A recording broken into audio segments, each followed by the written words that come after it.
Olá, seja bem-vindo a mais uma edição do Por Dentro da Imagem, um podcast apresentado pela Canon Medical Systems do Brasil. Eu sou Bá Rodrigues e hoje nós vamos falar sobre o uso da inteligência artificial no universo da tomografia computadorizada e entender um pouco mais sobre como está o processo de evolução da radiologia no diagnóstico de doenças cardíacas. Uma discussão que é relevante, já que a inteligência artificial está cada vez mais presente no nosso dia a dia e que as doenças cardiovasculares são principalmente a maior causa de mortes no Brasil. Para conversar com a gente hoje, a gente recebe aqui a Jéssica Vieira, coordenadora de produtos em tomografia computadorizada e medicina nuclear da Canon Medical Systems do Brasil. Jéssica, seja muito bem-vinda ao Por Dentro da Imagem. Olá, Bá. Olá a todos os ouvintes. Estou muito feliz de estar aqui com vocês hoje nessa edição do Por Dentro da Imagem. E pelo convidado que nós temos aqui hoje, eu já estou prevendo que o nível desse bate-papo de hoje vai ser muito bom. Obrigada, Jéssica. Vamos revelar então quem é o nosso convidado de hoje. Ele é o doutor Juliano Lara, que é graduado em Medicina pela Universidade Estadual de Campinas em 1998, tem residência clínica médica pela Unicamp em 2001 e residência em cardiologia pela FMUSP em 2003. Também teve doutorado em cardiologia pela Faculdade de Medicina da Universidade de São Paulo em 2006 e um MBA em gerenciamento de sistemas de saúde pela Fundação Getúlio Vargas em 2008. Doutor Juliano, seja muito bem-vindo também ao Por Dentro da Imagem. Olá, Bá. Oi, Jéssica. Muito obrigado pelo convite. É um prazer estar falando um pouquinho com vocês hoje aí. Doutor Juliano, seja bem-vindo mais uma vez. Eu gostaria já de fazer a primeira pergunta para você. Antes da gente começar o tema principal aqui desse episódio, eu quero saber um pouquinho do doutor, qual que é uma referência em cardiologia no Brasil. Como surgiu essa vocação, essa vontade, esse desejo, esse amor pela cardiologia? Bom, Bá, a minha família praticamente não tem nenhum médico, eu sou o único médico da minha família, né? E eu sempre tive um lado muito ligado a exatas, eu gosto de coisas bem objetivas assim. Mas a opção pela medicina foi reconhecer logo cedo que a medicina era uma carreira que permitia muitos meandros e uma flexibilidade muito grande em termos de carreira, né? Então, eu escolhi medicina lá por volta aí dos 16, 15, 16 anos, e entrando na medicina, passei por várias, né, a gente vai passando pelas várias especialidades, e quando eu estava no quarto ano, a gente teve contato com pacientes que tinham parada cardíaca e atendia na emergência, e foi quando eu pude desfibrilar o primeiro paciente, né? E eu não sei se vocês já tiveram experiência de ver ou já participar de simulações, mas o ato de você desfibrilar um paciente talvez é a coisa mais próxima de você estar realmente restabelecendo a vida de alguém, porque você sente quando você dá aquele choque, realmente o paciente, a hora que você tira a pá do choque, o paciente levanta, como se você estivesse levantando a alma do paciente de volta e ele voltando. Então, quando eu estava no quarto ano, eu tive a experiência de poder fazer isso, né, num paciente real, e aquilo eu falei, pô, isso aqui parece legal, acho que eu quero fazer isso aqui o resto da minha vida. E aí eu optei pela cardiologia, né, e a cardiologia tem essa questão da objetividade, essas outras coisas, e é uma especialidade que lida muito com decisões críticas, né? Então, para quem gosta realmente dessa área, era uma coisa que para mim me motivou muito. Lógico, você quer fazer essas coisas emocionantes muito quando você é jovem. Hoje eu já quero um pouco mais de paz, não quero saber tanto de ficar desfibrilando as pessoas, mas de qualquer forma foi isso que me levou para esse lado inicialmente aí da cardiologia, né? Poxa, que história legal, doutor Juliano. A gente, que não é tanto da área médica, eu e os nossos outros dois apresentadores, que eu vou chamar aqui para a nossa mesa daqui a pouco, a gente só imagina vendo cenas, né, dos seriados médicos. Acredito que seja realmente muito emocionante, como você disse aqui, e agora já é hora de dar uma relaxada, uma tranquilizada, mas Exato. sem deixar de estudar, sem deixar de buscar novas tecnologias, como a gente vai discutir hoje aqui, né? E para conversar com a gente, doutor, eu gostaria de puxar aqui os nossos outros dois apresentadores. O primeiro deles é o Cleiton Lúcio e depois o Fábio Oliveira. Cleiton, seja muito bem-vindo ao Por Dentro da Imagem. Poxa, obrigado, Bá. Doutor, muito obrigado por compartilhar um pouco do seu tempo e da sua experiência com a gente. Jéssica, também muito obrigado por estar aqui com a gente. Meu, que legal essa história, né? Realmente, como a Bárbara disse pra gente que nós apresentadores aqui que somos fora, né? Não somos médicos, não somos da área da saúde, somos apenas pessoas ávidas por conhecimento. Foi muito legal saber dessa história, essa pequena curiosidade que te chamou a atenção ao prosseguir nessa carreira. Que legal, doutor. E a gente também tem aqui o outro entrevistador, que é o Fábio. E aí, Fábio, tudo bom? Olá, Cleiton. Obrigado pela sua apresentação. Obrigado, Bá, pela abertura desse Por Dentro da Imagem. Doutor Juliano, muito obrigado pela sua presença hoje aqui com a gente. A gente ficou aqui já muito inspirado com a sua história, mas eu tenho uma curiosidade para perguntar para o doutor. O doutor tem acompanhado o processo de evolução médica e tecnológica de diagnósticos de doenças cardíacas por imagem do coração. Eu queria saber do doutor como foi esse processo ao longo da sua carreira, o quanto evoluiu tanto a parte técnica médica quanto a parte tecnológica nos últimos anos. Legal, Fábio. Olha, é impressionante, né? Quando a gente fala quando a gente começa na faculdade de medicina, você ouve falar assim, o que vocês vão aprender agora, quando vocês se formarem, já vai ficar desatualizado, e a gente não leva muito a sério, a gente acredita que não é, mas para você ter uma ideia, eu me formei, fiz meu doutorado lá na época de 2003, foi quando eu fiz a parte do treinamento de imagem cardiovascular, depois da residência de cardiologia. Isso foi 2003, 2004. Naquela época, a tomografia tinha acabado de começar a fazer tomografia cardiovascular no Brasil. 2004 foi quando chegou o primeiro tomógrafo de 16 detectores, que foi colocado lá no INCOR, lá em São Paulo, e foi quando eu estava saindo da minha formação de imagem cardiovascular. E hoje, o que eu faço hoje, no meu dia a dia de médico hoje, tudo o que eu faço hoje, tudo, absolutamente 100% do que eu faço hoje, não existia quando eu saí da residência do INCOR lá de 2004. A gente está falando aí de 15 anos, 16 anos mais ou menos, né? E, com certeza, o que eu fazia há 5 anos atrás é muito diferente da forma que eu trabalho hoje com os equipamentos, com as tecnologias mais novas que estão lançando.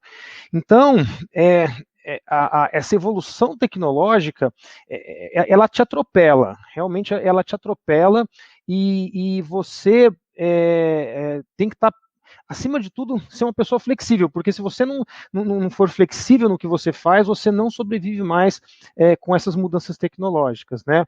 Em computação, tem uma lei famosa, que é a lei de Moore, que isso já vem desde 1984, 83, na época foi inaugurado os primeiros computadores pessoais, que falava que o número de transistores, ele dobrava a cada 2 anos, então era um crescimento exponencial da capacidade de computação que você teria hoje. E isso, como a imagem é muito dependente de uma tecnologia, de um processamento de imagem, a imagem acompanha um pouco dessa lei de Moore, essa lei que é usada na computação. Então, o que a gente vê hoje é exatamente isso, é uma evolução muito, muito rápida. Então, em 2004, você vê, a gente começou lá no INCOR, era uma máquina de 16 detectores, isso rapidamente foi trocado por uma de 64, evoluiu para 128, para 320, depois começou a duplicar o número de cortes e assim por diante. Ou seja, essa evolução da lei de Moore que a gente via, essa duplicação da capacidade computacional a cada 2 anos, ela é reproduzida na área de imagem. Então, você tem que estar muito flexível para poder realmente absorver essas novidades, e como foi mencionado aqui no começo, realmente a sua curiosidade e o seu estudo tem que acompanhar isso. 2, 3 anos que você fique parado, você vai estar desatualizado. Não tem mais jeito da gente voltar para trás. É sempre esse empurrão que a gente sofre por conta da tecnologia, né? Doutor, sensacional. Também com o passar dos anos e com a evolução da tecnologia, como o senhor referiu na resposta do Fábio, os exames se tornaram mais seguros para os pacientes, né? Eu gostaria de pedir para o senhor se você poderia exemplificar em que grau essa evolução de tecnologia proporcionou ganhos do ponto de vista dos pacientes e também até mesmo para as instituições. Sim.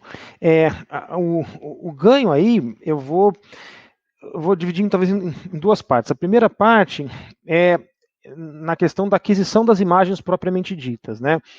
Vou fechar um pouquinho, talvez exemplificar a tomografia de coronária, que eu acho que é onde a gente teve onde eu citei essa evolução, né, do número de detectores e como que foi isso daí. Três coisas chamam a atenção nessa evolução e que melhoraram muito a qualidade do exame e a segurança do exame para o paciente. Então, por exemplo, a primeira coisa, de cara, radiação. Né? Quando a gente falava nos primeiros detectores, lá, nos primeiros equipamentos com 16, 64 detectores, os níveis de radiação que a gente utilizava frequentemente ficavam acima de 10, 12, 15 millisieverts, eram doses frequentes que a gente utilizava para adquirir uma imagem de coronária. Né? Com a evolução dos detectores volumétricos, com o aumento da velocidade do gantry, ou seja, evoluções tecnológicas ganhas ao longo dos anos, derrubaram isso a ponto de, na máquina que a gente tinha aqui no nosso serviço, que era uma máquina de 64 detectores, que tinha essa média de dose de radiação, quando a gente fez o upgrade e trocou para uma máquina volumétrica de 320, de cara, num estudo que a gente fez, que foi publicado, acho que na época era em 2017, a radiação caiu para 3,3 millisieverts, era a nossa mediana na época. Uma nova avanço tecnológico, a troca dessa máquina, uma máquina de terceira geração, aí, falando um pouquinho, depois a gente vai falar um pouco mais da inteligência, parte de ganho de inteligência artificial e outros ganhos de tecnológicos da máquina, esse 3.3 baixou para 2.1, 2.2 millisieverts, né? Então, hoje, 70% das mulheres, por exemplo, que a gente faz, são pacientes que eles têm uma radiação muito próxima a um exame de uma mamografia, por exemplo, a fazer um exame de coronária completo, né? A gente trabalha hoje com a grande maioria das mulheres tendo uma exposição de radiação extremamente baixa na rotina, independente de como elas vêm preparadas para o exame ou não, em termos de frequência cardíaca, de volume torácico, etc. Então, eu acho que o primeiro ganho de cara é segurança do paciente na radiação. Mas a gente ganha na aquisição em mais 2 pontos também, né? No caso, de novo, da tomografia de coronária, a gente tem que fazer com que a frequência cardíaca do paciente esteja um pouquinho mais baixa, né? Com essa evolução tecnológica, com o avançar dos anos, a gente que trabalhava antes, mesmo na máquina volumétrica de primeira geração, com uma média aí de 40%, 45% dos pacientes recebendo beta-bloqueador para chegar numa frequência cardíaca aí de 65 batimentos, com a evolução da tecnologia, hoje, com a máquina atual, a gente utiliza aí 10%, 15% dos pacientes no máximo que recebem beta-bloqueador, né? De novo, menos uso de medicamento, uma segurança maior para o paciente, né?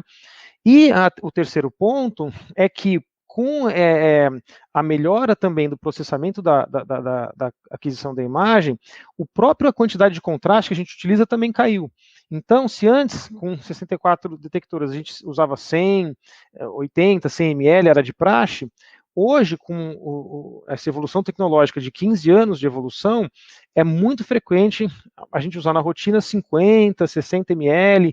Em pacientes nefropatas, a gente pode baixar isso para 30 ml em algumas situações. Ou seja, de novo, é uma redução da quantidade de medicamento que a gente está utilizando para o paciente. Ou seja, ele ganha na radiação, ele ganha na redução de medicamento cardiovascular, ele ganha na redução do volume de contraste, né?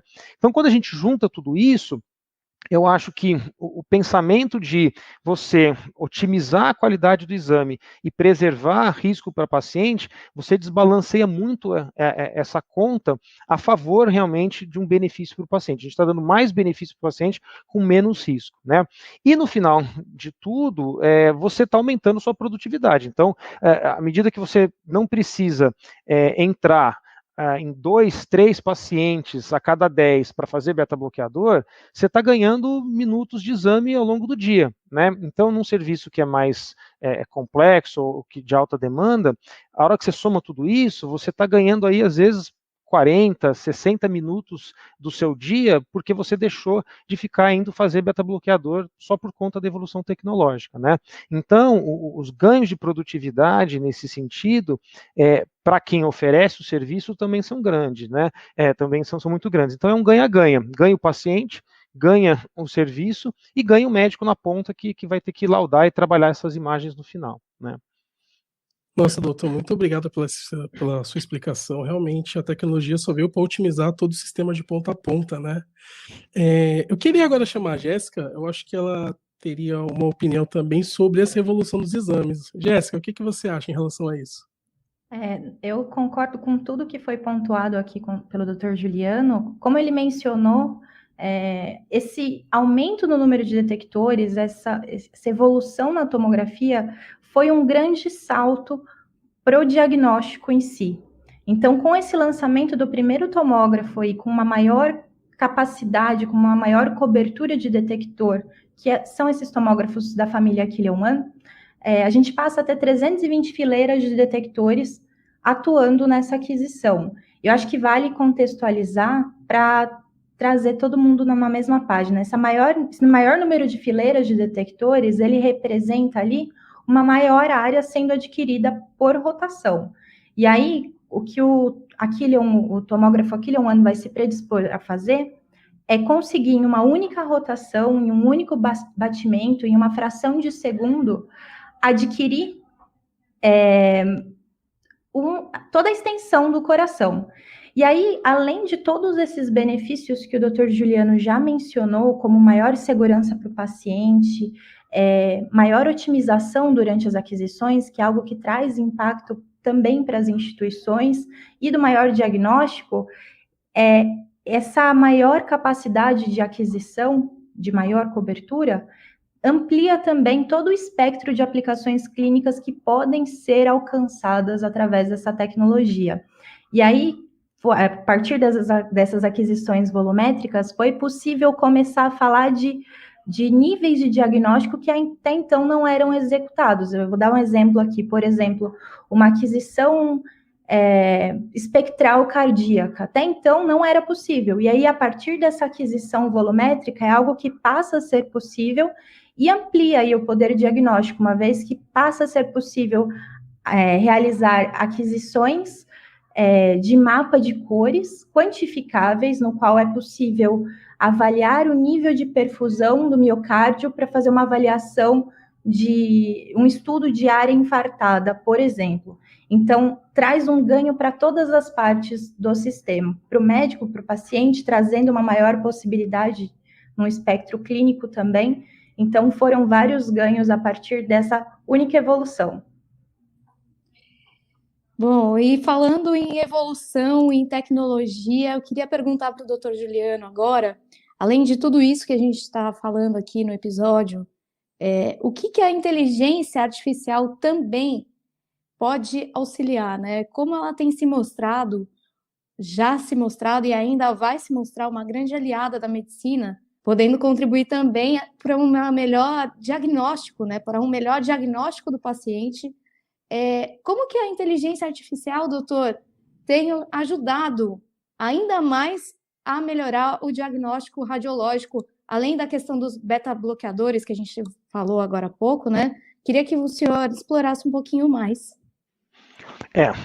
Acho que como a Jéssica mencionou, né, Bá, a evolução tecnológica, ela deu esse grande salto quando ele passou para o tomógrafo com detecção volumétrica e cobriu o coração inteiro num batimento só.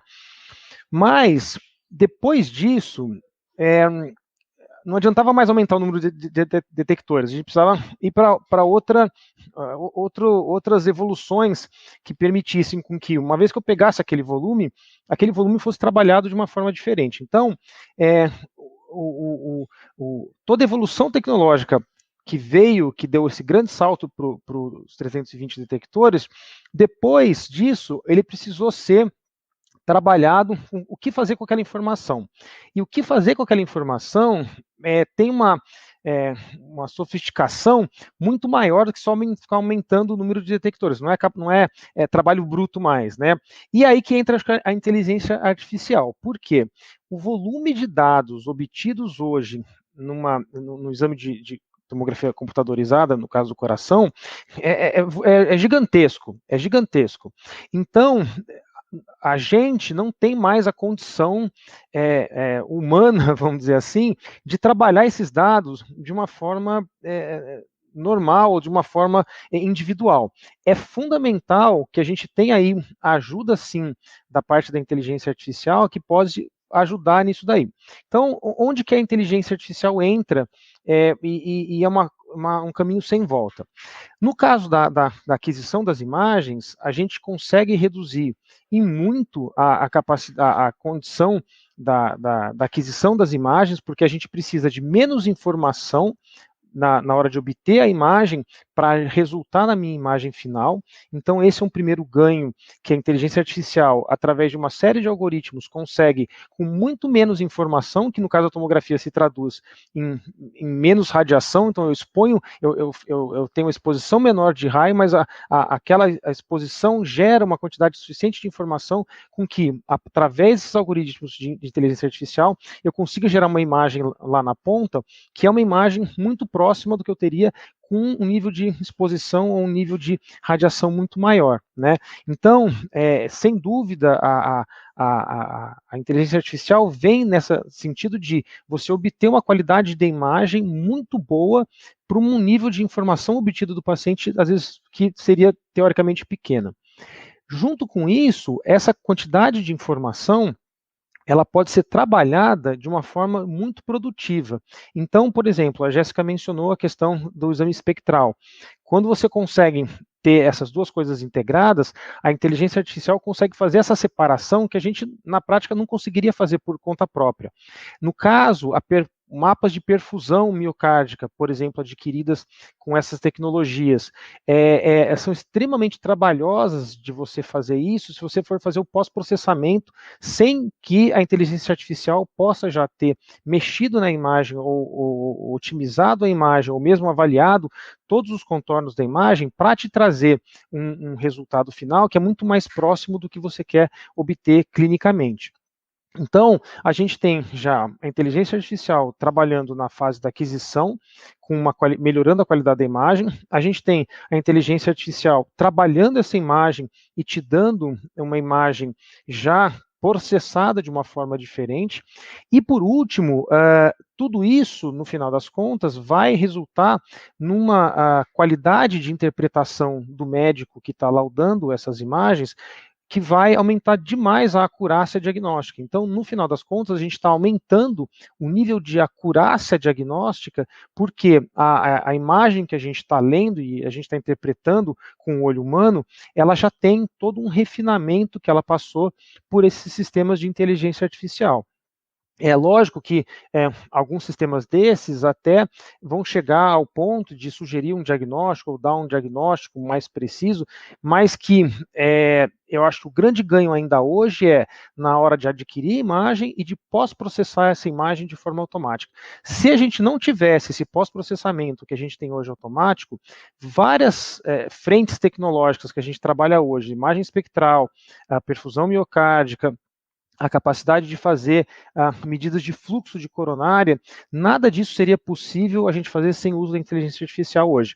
O nível de trabalho, de pós-processamento que a gente teria para fazer isso daí no dia a dia, faria com que essas técnicas não fossem viáveis para serem úteis no dia a dia clínico. Então, sem dúvida, esse tipo de tecnologia veio para abrir novas fronteiras e permitir com que isso daí seja factível para uso clínico, e não só fique limitado a um exame de pesquisa, onde cada exame leva 1h30, 2 horas para processar, que isso na prática vai inviabilizar com que isso chegue no beneficiário final, que é o paciente, né? Jéssica, além do que o doutor trouxe aqui para nós, a gente está falando então de uma melhor qualidade, né, da imagem, de uma segurança ainda maior para o paciente, né? Até um pouco mais de, digamos, conforto, né? De exames que eram invasivos e que muitas vezes eram incômodos, né? Acho que a inteligência artificial também veio nesse sentido, é isso? Exatamente. Como o doutor Juliano mencionou, a principal dor que a gente tinha até então dentro da modalidade de tomografia computadorizada era exatamente esse trade-off entre dose de radiação e qualidade de imagem. E aí a inteligência artificial que a Canon de forma inovadora desenvolveu, ela foi treinada em um Big Data extremamente rico para aprender a olhar para a imagem adquirida com baixa dose de radiação e devolver a qualidade de imagem altíssima e também o nível de nitidez com excelência para proporcionar um melhor diagnóstico para a equipe médica. Então, ela vem exatamente para trabalhar nessa dor e proporcionar essa sensação que o Dr. Juliano compartilhou aqui com a gente, que é, através de uma menor dose de radiação, algo mais seguro para o paciente, conseguir possibilitar ali um melhor diagnóstico para esse paciente também. E eu acho que também vale mencionar que a Canon ela tem uma tendência de tornar as tecnologias cada vez mais democráticas, cada vez mais atingíveis ali à população dependente desse tipo de diagnóstico. E aí, pensando nisso, a princípio essa tecnologia ela estava disponível nessas plataformas extremamente premium, né, que são esses tomógrafos de aquisição dinâmica volumétrica. E aí, agora, a Canon já está também trazendo essa mesma tecnologia que a gente está discutindo aqui para outros tomógrafos também no portfólio. Isso visando ali tornar mais acessível para a população de uma forma geral. Por excelência ao atendimento aos pacientes. Muito legal que a Jéssica passou para a gente. E eu queria perguntar para o doutor sobre o RCC, que é a Radiologia Clínica de Campinas, onde ele é o coordenador do setor de tomografia e ressonância cardiovascular. Doutor, você tem desenvolvido muitas iniciativas, né, nesse centro de referência, que fica aqui em Campinas, no interior de São Paulo. Como que é trazer toda essa tecnologia, esse conhecimento técnico que vocês têm aí em Campinas para promover essa excelência no atendimento aos pacientes que a gente acabou de falar aqui? Eu acho que nesse sentido, Fábio, o retorno, vamos dizer, a clínica aqui ela tem um foco muito de reinvestimento em pesquisa e desenvolvimento, né? Então, a gente tem essa parceria já com a Canon de longa data, em função da gente poder ter acesso a essas novas tecnologias, e a gente gosta de aplicar isso de uma forma muito prática e rápida. Então, a incorporação tecnológica no serviço, eu acho que isso é o que traz o ganho muito rápido, né? O reinvestimento na evolução técnica faz com que, como a Jéssica mencionou, essas tecnologias são implantadas, às vezes, num tomógrafo mais de ponta, elas logo são absorvidas também nos tomógrafos numa linha mais de rotina, e a gente aprende, então, a usar essa tecnologia nesses tomógrafos de ponta e incorpora isso também em toda a linha de tomografia regular, né? E aí, de novo, é aquele ganha-ganha para todo mundo, né? Mas essa questão, principalmente da pesquisa, faz com que a gente se sinta estimulado realmente a ter essa inovação. Sem essa inovação, como eu comecei lá no começo, daqui 3 anos a gente vai ter um monte de coisa que a gente vai fazer diferente. Então, se você não está com essa inovação em dia, e se a cultura do local onde você trabalha não é uma cultura de inovação e de adoção dessas novas tecnologias, você fica muito restrito e subaproveita, às vezes, a máquina, né? Então, às vezes, a própria máquina, às vezes, tem recursos tecnológicos fantásticos que foram desenvolvidos com milhares de horas de trabalho, e se você não está aproveitando isso, está extraindo tudo aquilo que a máquina pode dar, se você não está indo sempre no limite do que a tecnologia disponível na máquina está te fornecendo, você está deixando de repassar esse benefício para o ente final, que é o paciente, né? Então era a mesma coisa, a gente pegar uma tecnologia de inteligência artificial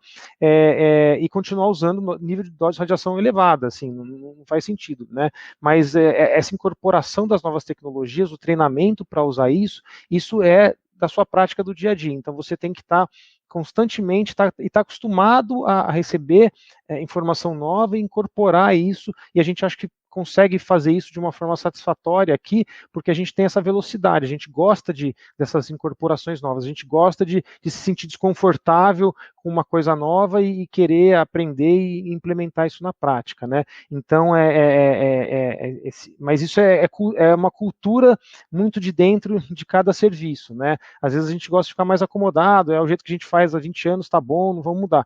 Aqui não, a gente gosta de realmente incorporar, e cada novidade que sai, a gente está ávido a tentar implementar isso, porque a gente sabe que o ganho progressivo é muito grande. A hora que a gente vai tendo pequenas ganhos no dia a dia, no final de 1 ano, 2 anos, que às vezes a gente subestima o nosso ganho de longo prazo e às vezes superestima o grau de problema que isso vai trazer, mas na verdade é o contrário. Esses pequenos ganhos progressivos no dia a dia que essas tecnologias permitem para a gente, a hora que a gente vai ver 1, 2 anos, é o que a gente vê. A gente está fazendo uma coisa completamente diferente e muito melhor, dando muito mais resultados, né, tanto para o serviço em si, para a própria empresa que está fazendo, né, oferecendo o serviço, e para o paciente no final, como a gente já falou. Legal, doutor. Uma fala da Jéssica também me chamou a atenção, que é o seguinte, ela falou sobre democratizar a tecnologia, a Canon, né, democratiza a tecnologia. Mas, doutor, o senhor também busca democratizar o conhecimento, né? Eu fiquei sabendo que, por exemplo, o senhor é atualmente médico e pesquisador do Instituto de Ensino e Pesquisa José Michel Calaf, que é um instituto sem fins lucrativos e que tem por objetivo a promoção de pesquisas na área da radiologia, utilizando tecnologia de ponta e agregando pesquisadores interessados em liderar as áreas da ressonância, tomografia e demais tecnologias nessas áreas de interesse. Eu queria que o senhor pudesse falar um pouquinho mais sobre esse trabalho, por favor, que eu acho muito importante para o setor médico. Sim, aqui no país, né, Cleiton, assim, a gente tem um gasto, se você pegar assim, gastos em pesquisa e desenvolvimento em vários países do mundo, a maioria dos países desenvolvidos gasta de 2 a 3% do PIB, mais ou menos, em pesquisa e desenvolvimento, né? E desse gasto de 2 a 3%, em torno de 70% são gastos privados, ou seja, as empresas liderando realmente a iniciativa privada e as empresas liderando essa inovação tecnológica, e se bota bastante dinheiro nisso, né? Aqui no país, a gente, além de gastar pouco, porque gasta em torno de 1% do PIB, de um PIB reduzido comparado com o PIB de países às vezes um pouco maiores, além disso, a gente tem o problema que a gente mais da metade do nosso investimento é investimento público, né? Então, o que a gente tentou fazer aqui com o Instituto de Pesquisa foi pegar os recursos e a instalação, a base que a gente tem instalada aqui na RCC e transformar essa base numa base de tecnologia que já era um investimento privado que estava para servir o dia a dia dos nossos pacientes privados regulares e poder utilizar essa infraestrutura para o benefício de pesquisa e desenvolvimento, né? Então, a empresa, a clínica aqui muito cedo reconhece que grandes empresas, elas só sobrevivem no mercado se elas continuarem fazendo pesquisa e inovando. Então, esse instituto, ele tem a finalidade da gente trazer uma base instalada, um investimento, um CAPEX, né, um investimento em capital gigantesco que é feito aqui com essas máquinas de ponta, e a gente trazer isso para um paciente que às vezes não vai ter condição de fazer através de trabalhos de pesquisa e investimento desse dinheiro, uma parte do resultado da clínica para fazer pesquisa, né? A gente tinha várias parcerias, a gente estabeleceu várias parcerias internacionais ao longo desses anos, né? E e tivemos sempre muito sucesso em fazer isso. E isso é bom para a gente também, porque é aquela questão da inovação, a gente está sempre, né, tentando, fazendo perguntas e questionando e querendo coisa nova, porque isso faz parte do DNA da empresa aqui, né? Então, eu acho que essa inovação que a gente tem tanta coisa boa instalada, e, de novo, é extrair ao máximo que essas tecnologias podem dar. Então, a gente, através desse instituto, e através dos trabalhos de pesquisa que a gente faz, a gente tenta realmente estar sempre no limite, né? Sempre extraindo ao máximo e fazendo isso com que outras pessoas possam vir a participar desse trabalho e outros pacientes que muitas vezes não teriam acesso a essas tecnologias possam também vir fazer os exames dentro de protocolos de pesquisa bem estabelecidos que a gente faz aqui, né? A gente faz isso há 15 anos, já tivemos, assim, trabalhos assim de bastante impacto, e isso é muito motivador para o nosso dia a dia do que só estar na rotina clínica também, né? Doutor Juliano, nós recebemos aqui Por Dentro da Imagem, na nossa última edição, né, no nosso último episódio, o doutor Rotich, e nós falamos muito com ele sobre o DIC, que aconteceu agora em setembro. Eu queria saber como é que foi o evento, quais foram os insights que vocês tiveram desse grande evento de cardiologia, né? Que esse ano foi digital, foi totalmente online. Como é que foi esse evento? Você pode dar um panorama para a gente? Claro, Bal. Eu acho que a participação do Dr. Rotich no episódio anterior aí com vocês, ele reflete exatamente o que foi o DIC, né, e esse congresso online, que ele foi o primeiro presidente do DIC, né, que não é um ecocardiografista, é um departamento que anteriormente era basicamente de ecocardiografia. E o congresso do DIC refletiu muito isso. Hoje, a gente fala em multimodalidade, o paciente ou o médico clínico, ele não quer saber com que modalidade você vai utilizar para fazer o diagnóstico, ele não vai querer saber com que tipo de contraste ou que tipo de equipamento você vai resolver o problema dele. O que ele quer é que você resolva o problema. E eu acho que nesse congresso a gente pôde ver muito isso, né?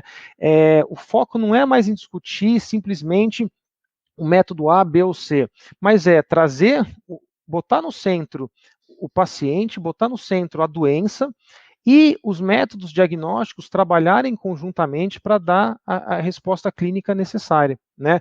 E eu acho que isso talvez foi o grande insight desse congresso e que tem sido realmente, eu acho que o foco internacionalmente. A Europa está começando a migrar para isso, os Estados Unidos começam um pouquinho mais lentamente a migrar para isso também, e o Brasil sempre foi muito vanguarda nesse aspecto, né?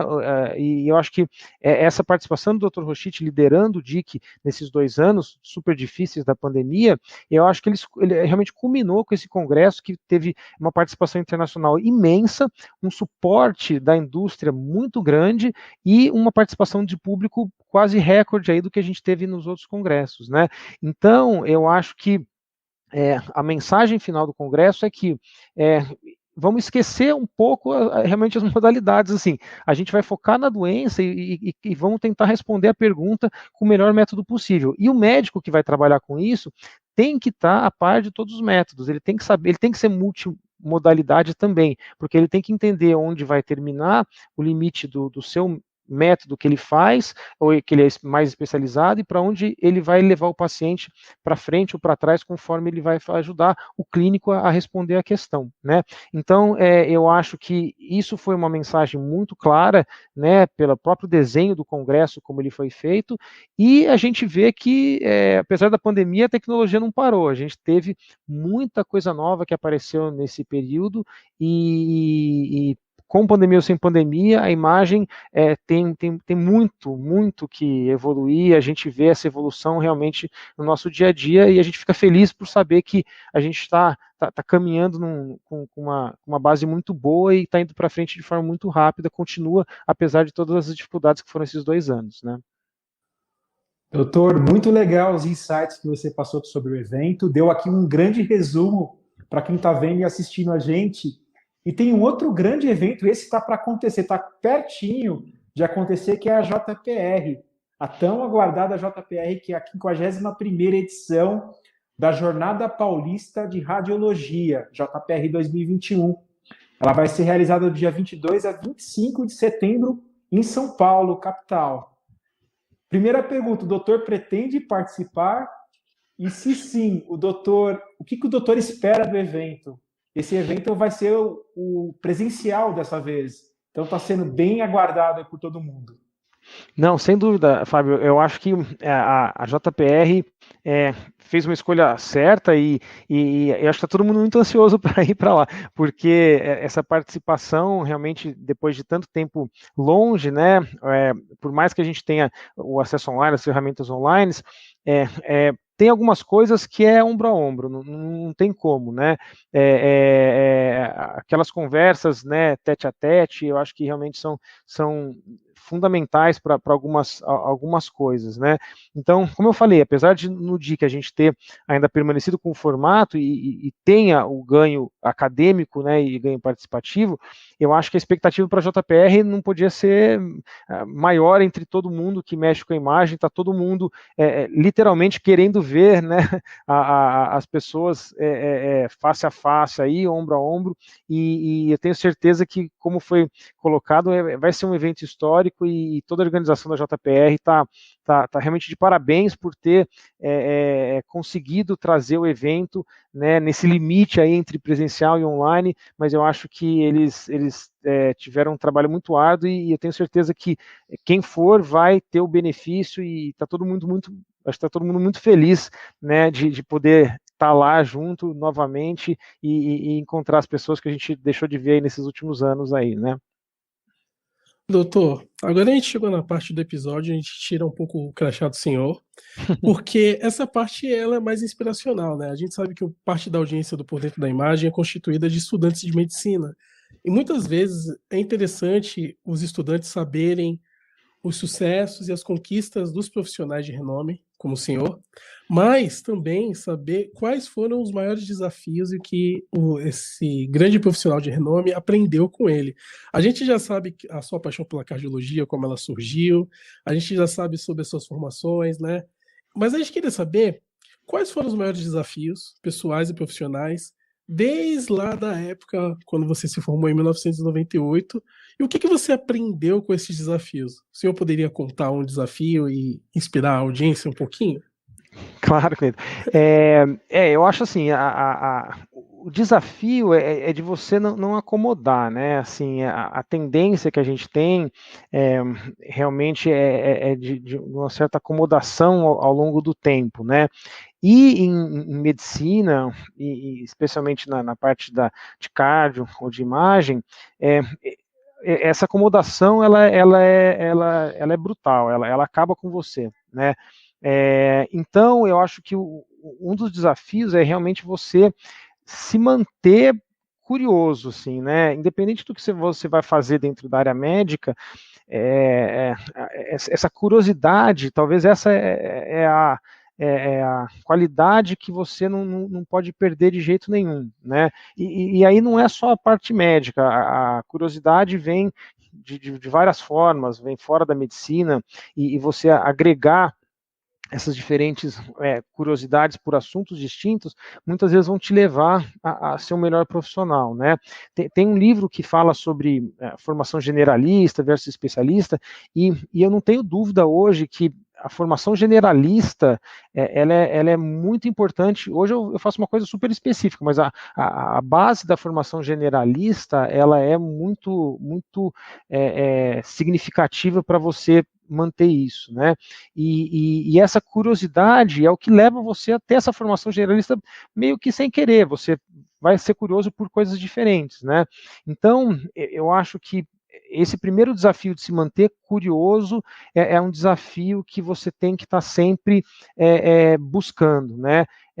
Isso na área administrativa é bastante falado, o Jeff Bezos que fala na Amazon todo dia é day one, né? O day one é isso daí, é você todo dia acordar para fazer uma coisa diferente e buscar um resultado melhor do que você estava no dia anterior, né? E tem uma palavra em inglês que é grit, né? Que grit é a sua resiliência, a sua capacidade de ser flexível e encarar a dificuldade, não quebrar e seguir para frente. Então, eu acho que esses desafios que são o que faz com que você realmente sua carreira, vamos dizer, vá sempre estar numa crescente, né? E para mim, nesse meio tempo, eu acho que uma das coisas que me fizeram um pouco assim, além da pandemia, por exemplo, eu usei esse tempo da pandemia para aprender uma área nova, que é uma área que eu gosto, que é uma parte de investimento. Então eu fiz nesse período de 1 ano e meio, uma série de cursos e de certificações, e eu me formei, agora eu sou praticamente um recém-formado também na área de economia, eu sou gestor de um fundo financeiro, então eu tenho uma formação diferente. O que isso vai acrescentar na minha área de ressonância e tomografia? Não sei, talvez nada assim, mas com certeza eu tenho uma visão administrativa diferente por causa dessa formação. Então, o que me levou a fazer isso foi a curiosidade, que eu gosto de uma coisa diferente. Então, eu acho que nunca está realmente acomodado, né? Está sempre se perguntando e o que você pode melhorar nesse sentido. E é o que eu falei lá no começo, as coisas que você vai fazer daqui a 15 anos, ninguém sabe o que vai ser. Você pode estar, às vezes, numa coisa completamente diferente. Você pode, às vezes, encontrar uma pessoa que você encontrou há 15 anos atrás e que vai te dar um caminho diferente para a sua vida.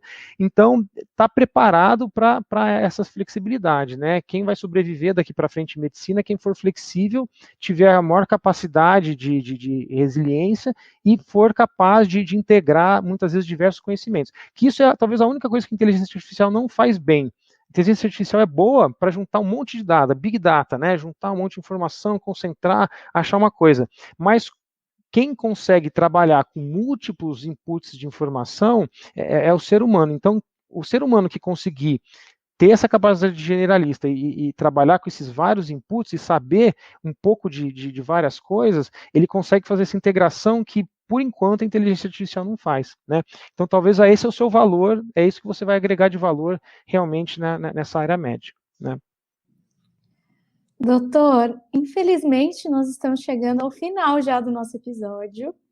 Gostaria de te pedir para deixar um recado, então, para quem esteve aqui com a gente até agora no nosso episódio, tanto nas plataformas de áudio quanto aqui no YouTube.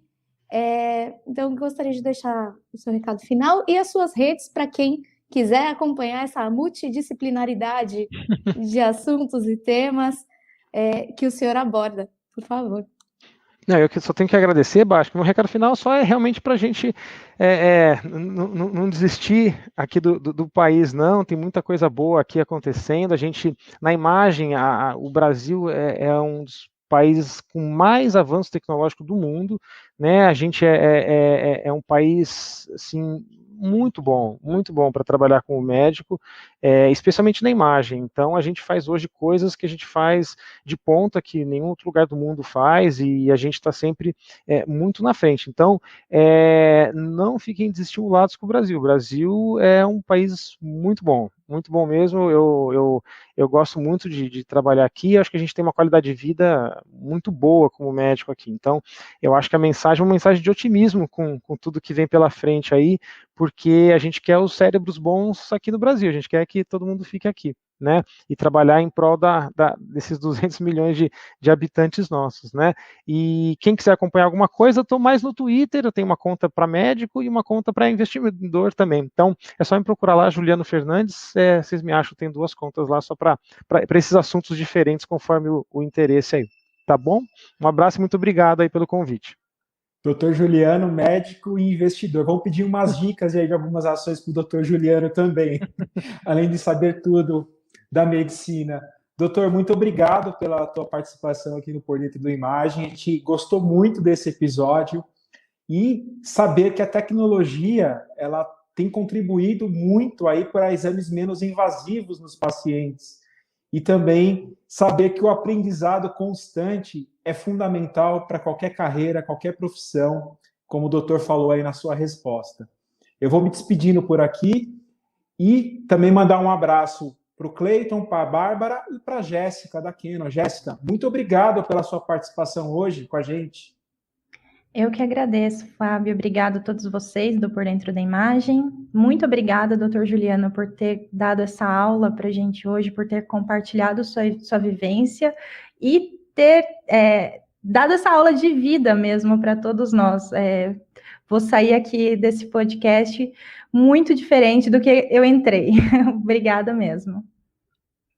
Gente, que legal. Obrigado, Jéssica, por ter participado. Doutor, novamente, muito obrigado por ter compartilhado um pouco do seu tempo, seu conhecimento com a gente. Fábio, Bá, muito obrigado. Gente, eu acho que o meu insight aqui vai muito de encontro com o que o doutor disse, que é o seguinte, né? Se mantenha faminto por conhecimento.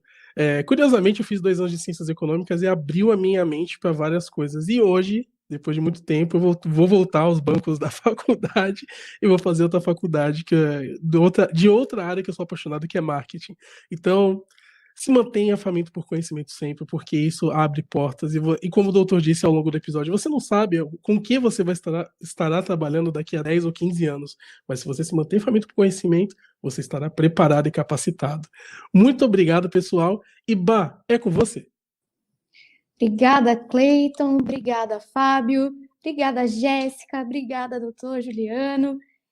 Eu acho que o que ficou de insight para mim é que, além de todas essas revoluções tecnológicas que a gente vem passando, principalmente na medicina, como o doutor falou ali no finalzinho, algumas coisas a tecnologia ainda não nos proporciona. São coisas que só o ser humano pode fazer, né? Como agregar vários valores de diferentes temas, como foi o caso do doutor Juliano, que juntou a medicina com a economia, e hoje tem 2 frentes aí que trabalham muito na administração de tudo isso, e que, com certeza, esse lado financeiro, economista do doutor, vai ajudá-lo a pensar e fazer investimentos bons em novas tecnologias, em novas pesquisas, e no avanço cada vez mais da medicina. Bom, infelizmente o Por Dentro da Imagem de hoje terminou. Eu queria muito agradecer a todos pela audiência de vocês e a todos os nossos convidados pela participação. Esse Por Dentro da Imagem está disponível em áudio e vídeo nas principais plataformas. Estamos no Spotify, no Apple Podcast, no Google Podcast e também no canal da Canon Medical Systems do Brasil no YouTube. Se você tiver uma sugestão, dúvida ou crítica, é só enviar para a gente no e-mail contato@pordentrodaimagem.com. Nós nos encontramos no próximo episódio. Até lá!